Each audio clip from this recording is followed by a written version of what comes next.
Hello friends, myself doctor Rahul here. I welcome you to my YouTube channel. आज हम लोग discuss करते हैं इम्प्लांट्स के क्या क्या कॉम्प्लिकेशंस हो सकते हैं। देखिए फ्रेंड्स, इम्प्लांट जैसे कि किसी को दांत नहीं है, मिसिंग है, तो उसके लिए इम्प्लांट, डेंटल इम्प्लांट किया जाता है। उस दांत को रिप्लेस करने के लिए डेंटल इम्प्लांट किया जाता है।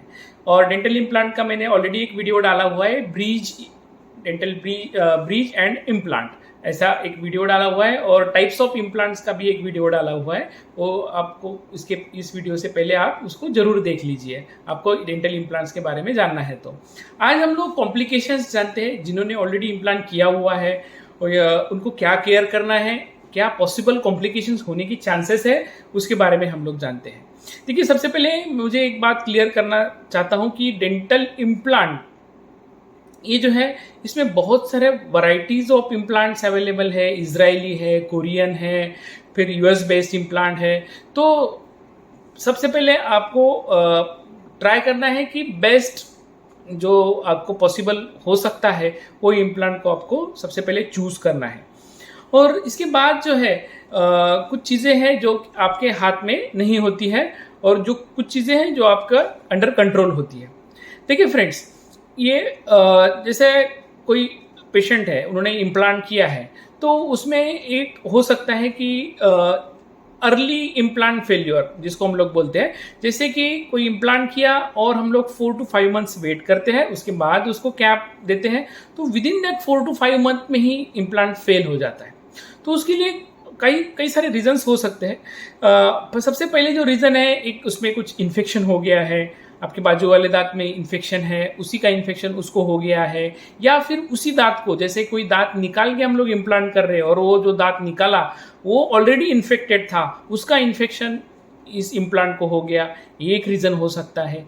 या फिर इम्प्लांट के पेरी इम्प्लांटाइटिस, जिसको हम लोग बोलते हैं, इम्प्लांट के आजू बाजू में जो हड्डी का पकड़ होना चाहिए वो नहीं होते हुए आजू बाजू में मसूड़ों की वजह से इन्फेक्शन हो जाता है। गम्स में, इम्प्लांट्स के आजू बाजू का जो मसूड़ा होता है, गम्स होता है, उसमें इन्फेक्शन हो जाता है। उसको हम लोग हमारे लैंग्वेज में पेरी इम्प्लांटाइटिस बोलते हैं।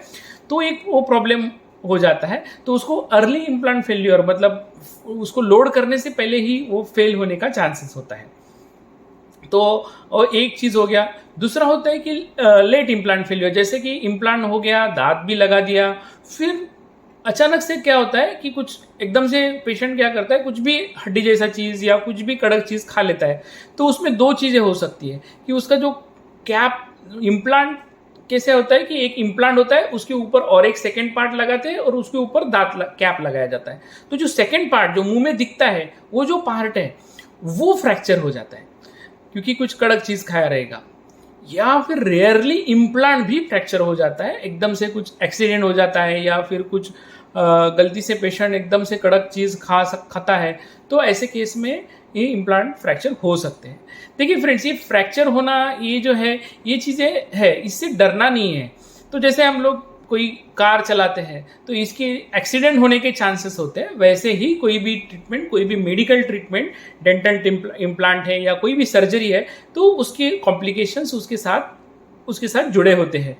तो फेल्यूर ऑफ इम्प्लांट जैसे हम लोग देखेंगे, तो सक्सेस रेट इम्प्लांट का देखेंगे कि इट्स 95% टू 98% उसका सक्सेस रेट होता है। मतलब 100 में से 2 से 5 इम्प्लांट फेल होने के चांसेस होते हैं। वो तो कोई भी सर्जरी में या कोई भी चीज़ में उतने फेल्यूर्स रहते ही है। तो इसके लिए उसको डरना नहीं है। जस्ट हम लोग जानकारी के लिए आपको ये इन्फॉर्मेशन मैं दे रहा हूँ, इसका मुझे आपको गाइड करना है कि आके आप फ्यूचर में उसके बारे में केयर कर सकते हैं। उसके और एक रीजंस हो सकते हैं इम्प्लांट फेल्यूर के, जैसे कि अनकंट्रोल डायबिटीज़ है। वो तो आपके 100% आपके हाथों में है, आप उसको कंट्रोल कर सकते हैं। आपका डायबिटीज़ आप कंट्रोल रखोगे तो डेफिनेटली आपका इम्प्लांट का भी हेल्थ अच्छा रहेगा। अनकंट्रोल डायबिटीज़ है, उसमें फिर बोन पकड़ नहीं होता है। दूसरे कुछ चीज़ें होते हैं, जैसे कि इम्प्लांट डालने के लिए हड्डी ही नहीं होता है, तो हम लोग आर्टिफिशियल बोन डालते हैं। तो कभी कभी आर्टिफिशियल बोन बॉडी सूट नहीं कर पाता है, उस वजह से भी इम्प्लांट फेल हो सकता है। तो there are many reasons for implant failure. ऐसा एक होता है, तो आपको डरना नहीं है, सबके लिए ट्रीटमेंट अवेलेबल है। इम्प्लांट फेल होता है तो उसको हम लोग फिर से इम्प्लांट कर सकते हैं, रीडू कर सकते हैं। कभी कैप निकल जाएगा, उसको कैप हम लोग लगा सकते हैं। तो definitely treatment is there, but failure बहुत बार आपके हाथ में भी है।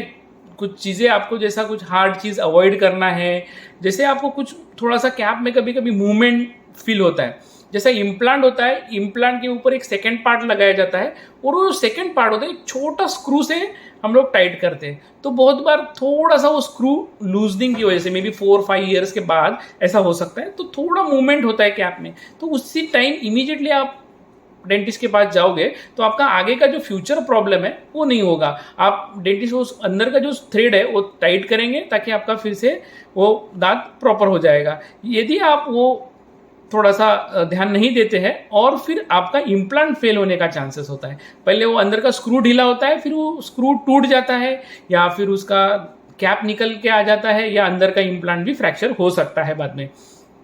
तो इसके लिए आपको ध्यान रखना है, कुछ भी आपको प्रॉब्लम आएगा तो आपको डेंटिस्ट को विजिट करना है। इम्प्लांट आपका मुंह में हो गया मतलब वंस इन अ ईयर आपको डेंटल चेकअप मस्ट है। तो आपको देखिए sir, every surgery has its own complications तो हर एक सर्जरी में है। ये वीडियो का मुझे आपको अवेयर करना है, ना कि डराना है। आपको अवेयर करना है, आपको क्या क्या केयर करना है मैंने बताया आपको आपके डेंटिस्ट को रेगुलरली विजिट करना है। आपको कुछ भी उस इम्प्लांट साइट पे कुछ प्रॉब्लम लगता है, सूजन जैसा लगता है, तो आप इमीडिएटली आप डेंटिस्ट के पास जाके वो प्रॉब्लम आप दिखा सकते हैं। बाकी कुछ चीज़ें हैं जो कि आपके हाथ में नहीं है और डेंटिस्ट के भी हाथ में नहीं है, तो उसको there are very rare chances, मतलब ऑलमोस्ट 2% चांसेस होता है कि वैसे कुछ चीज़ें होते हैं, but most of the things are in your hand. आप डेफिनेटली उसको केयर कर सकते हैं। आप प्रॉपर केयर करोगे तो इम्प्लांट का काफ़ी लंबा लाइफ होता है, लॉन्ग लाइफ होता है इम्प्लांट का। तो जब भी आपको ज़रूरत है तो आप इम्प्लांट कर सकते हैं, बिल्कुल उसको डरना नहीं है। बहुत बार मिथ्स होते हैं पेशेंट में कि मुझे कुछ, अरे बाप रे इम्प्लांट करूंगा तो मुझे कैंसर हो जाएगा क्या, ये हो जाएगा क्या, ऐसे मिथ्स होते हैं। तो देखिए friends, it's a foreign body, but body उसको एक्सेप्ट कर लेता है, उसको एक सरफेस ट्रीटमेंट दिया जाता है। इसके लिए वो काफ़ी कॉस्टली भी होता है इम्प्लांट्स, कि आपको लगता रहेगा कि इम्प्लांट इतना कॉस्टली क्यों होता है, तो उसमें एक सरफेस ट्रीटमेंट होता है। हर एक कंपनी का पेटेंटेड ट्रीटमेंट होता है। जैसा इजरायली बेस्ड इम्प्लांट कुछ अलग वो लोग का पेटेंटेड ट्रीटमेंट होता है इम्प्लांट के आजू बाजू से, जो कि हड्डी में जुड़ने के लिए रहता है। तो बहुत सारे कंपनीज आजकल है, इंडिया में भी अभी आजकल काफ़ी सारे कंपनीज आ रहे हैं, but go for the best one. I will suggest go for the best one. And आपको जो भी केयर, आपको जैसा नेचुरल दांतों को केयर करना है वैसे भी इम्प्लांट के लिए भी केयर करना है। उसको आपको डेली आपको और जो फ्लॉस होता है, वाटर फ्लॉसर, वो आपको इम्प्लांट आपने किया है तो आपको यूज़ करना है। ब्रशिंग 2 टाइम जैसे आप लोग नॉर्मल ब्रश टीथ के लिए करते हैं वैसा ही करना है। तो फ्रेंड्स, कुछ भी आपको डाउट्स है तो आप मुझे कमेंट सेक्शन में लिख सकते हैं। Thank you friends, do like, share and subscribe my channel. Thank you.